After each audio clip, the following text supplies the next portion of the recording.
Amabhokobhoko agcina ukudlalela esifundazweni i-Eastern Cape ngesikhathi izwe libhekene nobhubhane lwesifo se-COVID ngo-2021, kanti abalandeli babengavunyelwa ukuthamela lowo mdlalo ngenxa yemigomo yokunqanda ukubhebhetheka kwalesi sifo. Iphini lomqeqeshi uMzwandile Stick lithi bakujabulela ukuzodlalela eGqeberha njengoba iningi labadlali lidabuka khona.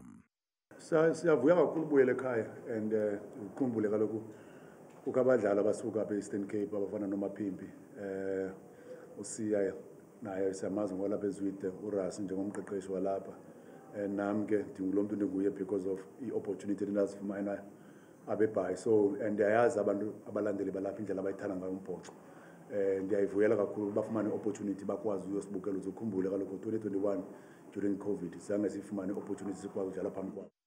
UStick akathandanga ukuphendula ngemibiko yokungenami kwabalandeli ngamanani amathikithi alomdlalo njengoba iningi lingawatholanga ngenxa yenani eliphezulu lawo. Ndiyayivuyela kakhulu mina into yoba i-rugby noko abantu abahlali baningi i-opportunity nabo bakwazi ubukela but ezinye izinto ze-price tickets ke thina sizingenela umsebenzi wethu thina kuba ukuthi make sure uba sixilonge iqela lethu make sure uba li-ready for udlala.